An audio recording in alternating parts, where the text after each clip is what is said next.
In this Flashpoint, we start things off in East Asia, followed by Nigeria, Afghanistan, Iceland, Greece, Cambodia, and we end the week on news concerning the use of an Israeli company's technology in alleged hacking of the US State Department.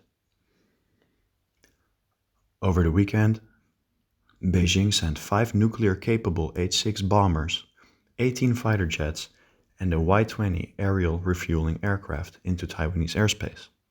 The Chinese aircraft flew into Taiwan's Air Defense Identification Zone, near the southern part of the island, and out into the Pacific Ocean before returning to China, according to a map by Taiwanese authorities.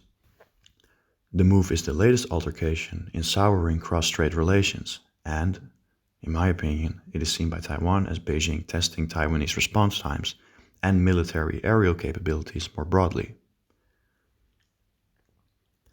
On Monday, a report by the Center for Democracy and Development claimed that Nigerian security services have killed 13,241 Nigerians, emphasizing that extrajudicial murders by state actors have become the country's leading cause of death.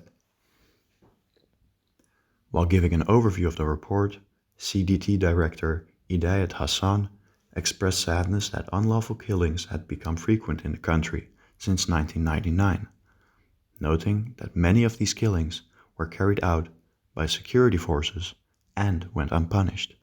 She said, quote, "These unlawful killings go largely unpunished, thanks in part to Nigeria's Force Order 237, which allows officers to use lethal force in ways that contravene international law, and because of government corruption and the prevailing culture of impunity."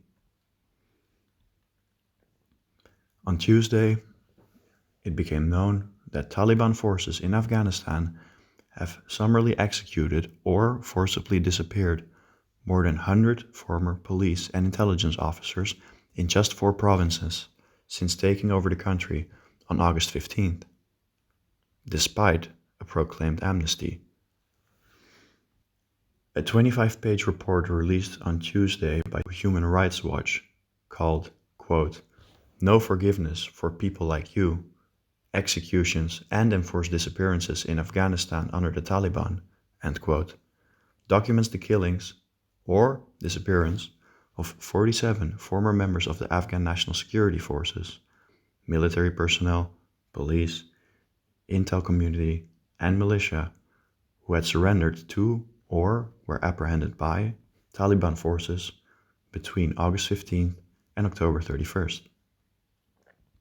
Human Rights Watch gathered credible information on more than 100 killings from Ghazni, Helmand, Kandahar, and Kunduz province alone. On the same day, in Iceland, 2 men were arrested after an improvised explosive device was found in a residential neighborhood of Reykjavik, according to police. It must be underlined that Iceland has no history of terrorism incidents and an extremely low crime rate. Investigations are said to be ongoing. Now, I added this piece as the tweet suggests that there have not been many similar incidents in Iceland, and it will be very interesting to learn how and why these men were seemingly preparing an attack. On Wednesday, 12 Greek prison officials have been sentenced to between 3 and 5 years in prison for the torture of a 42-year-old Albanian detainee called Ilya Kareli, who died in Nigrita prison in northern Greece in 2014. Kareli was reported to have stabbed their colleague Georgios Tsironis to death in another prison before being transferred to Nigrita. Upon arrival, they beat and tortured him. He eventually died of a heart attack, which the court ruled came from an underlying issue present before the torture started.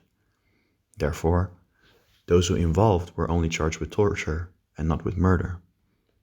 Those who received 4 to 5 year terms had their sentences suspended. This was reportedly due to, quote, "subsequent good conduct," end quote, and, quote, "aggravating circumstances," end quote, that led to the committing of the crime. The prosecutor from the Ministry of Defense said, quote, "They deliberately subjected the detainee to torture as revenge for killing their colleague.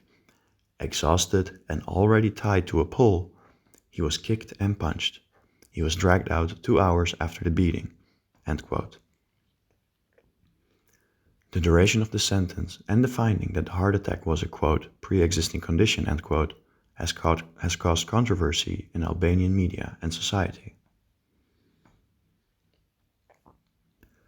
On Thursday, a Cambodian activist monk who is also designated as a UN-registered refugee was arrested in Thailand and is being detained at the Thai immigration office as of Thursday morning.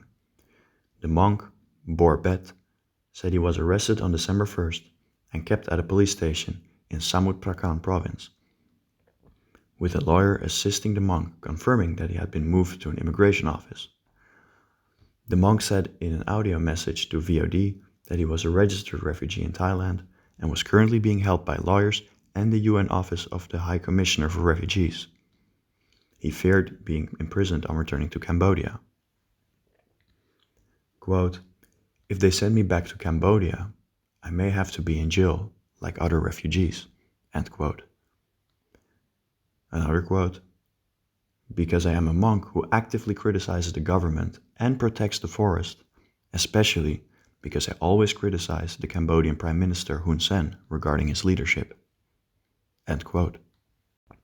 On Friday, it became known that the iPhones of at least 9 US State Department employees were hacked by an unknown assailant using sophisticated spyware developed by the Israel-based NSO group, according to 4 people allegedly familiar with the matter.